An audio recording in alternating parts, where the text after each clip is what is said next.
Liberation of Old Serbia. In Europe, and perhaps nowhere else in the world, there was no greater subjugation, terror, and injustice than in the European part of the Ottoman Empire. The intervention of great powers was only for the purpose of pursuing their interests regarding the ailing man of the Bosporus. Turkish atrocities were a supernatural phenomenon, and everything in this world tends to return to its natural order. The Serbs did not want war. They did not want those terrible wartime efforts, to wade through mud and trenches, to kill and be killed. Serbian householders did not want to leave their homes, wives, and children, their property, and go to war camps. Serbian young men preferred to dance the kolo with girls rather than climb mountains and fight with Turks and Albanians. Christian states whose compatriots were under Turkish rule could no longer listen to the cries of their suffering brethren, nor could they tolerate the cynicism of the great European powers. Serbian states and their allies could no longer endure all of that, being without their land and vital strength, which the Turks had taken from them, nor could they continue to endure their violence. Serbian states could no longer listen to the powerful of Europe reading them a death sentence every day and statements like, "Europe does not allow touching Turkey. Turkey must retain all its possessions and must remain intact." It was not, of course, because of Turkey, but the fear of Catholic Europe that the Serbian states would not strengthen. European powers wrote declarations of peace and condemned war, while at the same time they defended and protected everything that provoked war. A stanza from a song by Jace Atomic from that time speaks to the extent of this issue, which could fill 100 pages of text. Cursed be the one who desires war, greedy and empty and loves blood, but also cursed is the one who shies away from the fight when he's trampled upon, like a small worm. Albanians who lived in Serbia converted to Christianity, but when the Turks arrived, they converted to Islam. They changed their faith like clothes. Their leaders argued in London that this was a sign of their culture, that for them, faith was not something they would fight over. They, it seems, pretended to have grown beyond religious intolerance. The truth is that for them, faith has always been a commodity for trade. Serbs celebrated Vidovdan, that blood-soaked field of Kosovo, and they couldn't, and didn't want to forget it. They left Kosovo as an inheritance to their children, both male and female, regardless of how the outcome of that terrible battle was depicted. Serbs instinctively felt that it was a mirror of Serbian male and moral strength, the kind of strength that lasts forever and can never be extinguished. Every Serbian hero from folk songs defends women's honor, protects the weak and oppressed. Serbs, more than any other people, elevated and dignified their women, and through the characters of Jevrosima, mother of Jugovic, Princess Malika, and Kosovo Maiden, they set examples for what Serbian women should be. That light could not penetrate the Turkish and Albanian dark vilayets. Article 23 of the Berlin Congress imposed an obligation on Turkey to implement reforms in the European part of the empire. Turkey ostensibly accepted this, but it was never their intention to change their attitude toward the subjects. European powers knew that Turkey couldn't and wouldn't implement these reforms. Reforming Turkish administration in European Turkey could only be accomplished with the participation of Serbia and Bulgaria, who were supposed to act together as allies. At that time, Bulgaria didn't want an alliance with Serbia but instead renewed the pro-Turkish policy of Stambulov and sought to make some agreement with Turkey to strengthen Bulgarian influence in Macedonia. The Berlin Treaty granted Austria-Hungary the right to occupy Bosnia and Herzegovina and Raška, with the right to expand the occupation, beyond Kosovo-Mitrovica. Austria-Hungary played its hand with the Albanians to expand eastward and succeeded in convincing Russia not to implement reforms in Old Serbia, which it considered its sphere of influence. Thus, reforms were only implemented in two vilayets, Thessaloniki and Bitola. Old Serbia became the scene of the most terrible crimes and unprecedented lawlessness. Serbia had been requesting certain things from Turkey since 1902, disarming the Albanians or allowing Christians to carry weapons for self-defense against unprovoked attacks. B. Removing and punishing government officials who were supporters of the oppressors. C. Strengthening Turkish military garrisons in larger towns with fair and energetic commanders. None of these requests were granted because the Central Powers were working against Serbia. In a diplomatic report from Constantinople in 1902, Kaiser Wilhelm wrote, "Germany will do everything to thwart these senseless reform plans." On February 21, 1903, Austria-Hungary and Russia sent a memorandum to Turkey regarding reforms. In this memorandum, there was no mention of disarming the Albanians or arming the Serbs. The Russian government promised the Balkan states that the reforms would be expanded, but they also issued a warning. Russia will not sacrifice a single drop of the blood of her sons. If Serbia, Bulgaria, and Montenegro were to decide, contrary to the advice they received, to overthrow the existing state of affairs by revolutionary means. In Old Serbia, where the situation was most dreadful, they allowed the Albanians to do as they pleased. Austria-Hungary sought to obtain a mandate for restoring peace in Old Serbia and secretly supported the Albanians against the reforms, encouraging them in acts of terror. Such double-dealing caused even greater disorder and complete anarchy, in which Albanian armed bands plundered and ravaged. This forced Turkey to use military force in 1903 to restore order, which also resulted in numerous massacres. 2 Russian consuls were killed by the Turkish army, representing the reform forces, and it became clear to everyone that reforms were futile. Austria-Hungary's Balkan policy in 1903 was formulated as follows. Prevent the creation of a large Serbian state. B. Prevent Russia from entering Constantinople. C. Go to war rather than allow this. D. Preserve Turkey to the utmost extent possible, and when that becomes impossible. E. Create a larger Greece, Romania, Bulgaria, and a free Albania, and a smaller Serbia and Montenegro.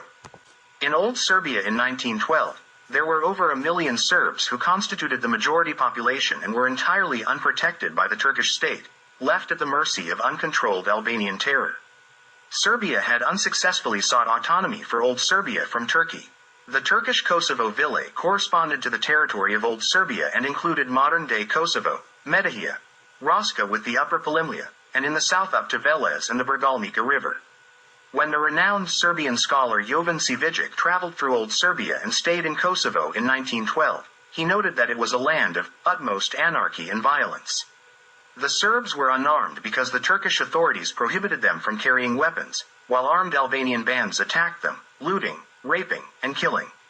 The aggressors forced Serbian families off their land, causing 4/5 of the Serbs to become SIFT-C, landless, working on foreign, mostly Turkish, land.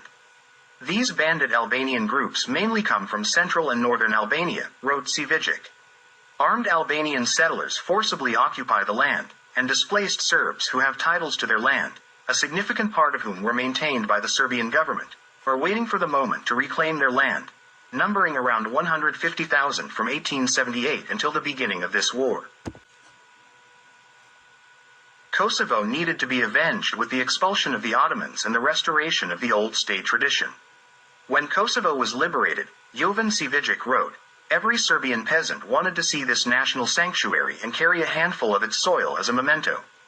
As for the Islamization, mostly forced, Deretic states, thus, during the 18th and the first decades of the 19th century, the entire Gore region in the Shar Mountains was completely Islamized, and its inhabitants still speak only the Serbian language, about 20,000 souls. At the same time or slightly earlier, the fertile region of Drenica and the areas of Prekaruplia and Meduvod in Metohija were also Islamized, and their inhabitants, in addition to Albanian, still know Serbian. A significant number of Albanized Serbs or Arnautashes also speak Serbian alongside Albanian. It is challenging to determine their exact number, but it can be approximated that there are 150–200,000 of them. The remaining 300–400,000 are largely comprised of the aforementioned forcibly resettled colonists who, especially over the last 3 centuries, descended from the Albanian mountains into these peaceful plains. 39th paragraph, 24th section. The Young Turk Revolution of 1908 further worsened the situation in Old Serbia. Serbia, Bulgaria, and Greece agreed to jointly defend the rights of their compatriots in Turkey. Austria-Hungary supported an Albanian uprising in Old Serbia, and in the summer of 1912, Turkey began amassing troops near Adrianople as a threat to the Christian states. Bulgaria, being the first directly exposed to this threat, openly posed a question to its allies. Are they ready, if necessary, to go to war with Turkey if the Turkish government does not agree to genuine reforms to improve the situation of Christians in its state? All 3 states responded that they were prepared to use extreme means to liberate their compatriots. Consequently, the Allied Christian states presented a joint note to Constantinople on September 6, 1912, demanding the establishment of a new administration and autonomy for Old Serbia, Macedonia, Epirus, and Albania. Turkey, emboldened by European powers, rejected this note and, under the pretext of conducting maneuvers, began mobilizing its army to deal with the Kurds. The inspector of the Turkish army at that time was the German Marshal von der Goltz. The main Turkish forces were sent against Serbia, which was not at all accidental, and European powers were convinced of a Turkish victory. They praised the military valor of the Albanians who fought on the Turkish side. Moltke even emphasized the importance of Albanians as soldiers for Turkey in the Russo-Turkish wars. At that time, Isa Boljedinak led the Albanians, commanding 20,000 armed men stationed in Merdari, facing Serbia. In 1912, Greek minister Venizelos met with Kaiser Wilhelm on Corfu. The Kaiser did not oppose the formation of the Balkan League because he was confident that the Turkish army would easily deal with the Christian states. Prince Berthold took Erental's place in the direction of Vienna's policy and preferred diplomacy over war in the endeavor to break Serbia. If Serbia joins the Crusaders for Macedonia, it is inevitably defeated, and then Austria-Hungary will be greatly pleased to enter Serbia and save the Serbs from their madness.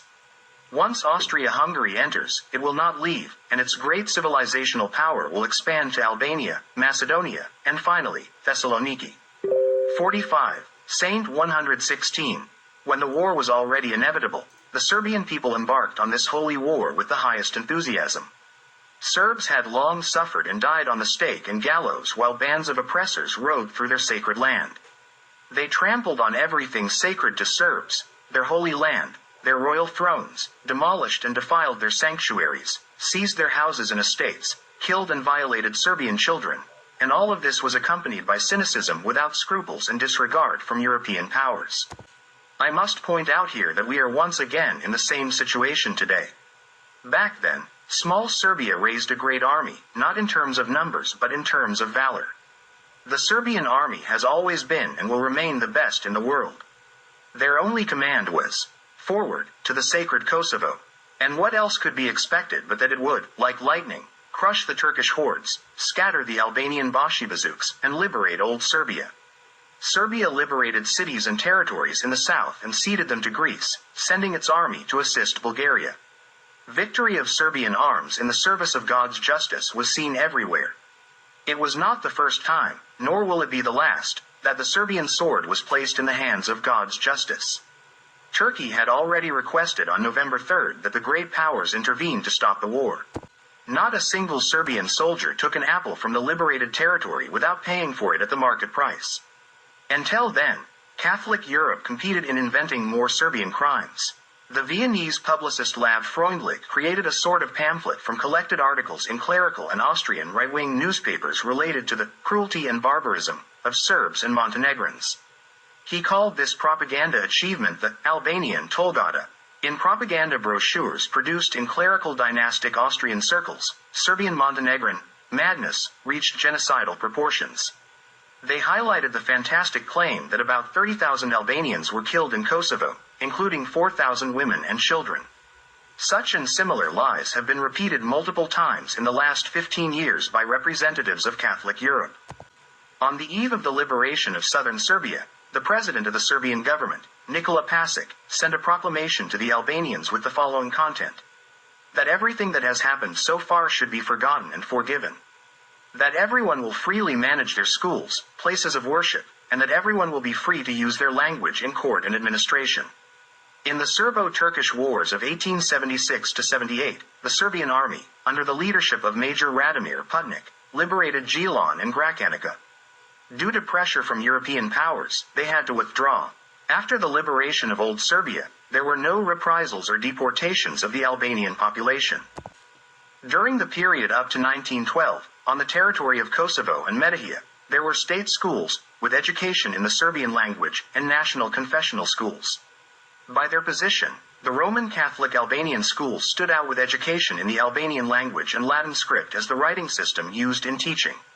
The Roman Catholic Albanian schools in Kosovo, Metohija, and Macedonia were supported by Austria-Hungary through its consulate in Skopje and the Roman Catholic bishop in prison, with the aim of spreading political propaganda among the Albanian population through educational concessions. Roman Catholic schools for Albanians were opened in prison. 2 male and 2 female, Zijum, temporary, Yarosvac, male, Stubla, male, Dakovica, mixed, Pek, mixed, Salakukane, male, Budasevac, male, and Skopje, 4 departments. After the Balkan Wars, during the period 1913 to 1915, Roman Catholic Albanian schools, with education in the Albanian language, continued to operate without hindrance, conducting pro-Habsburg political and ideological propaganda.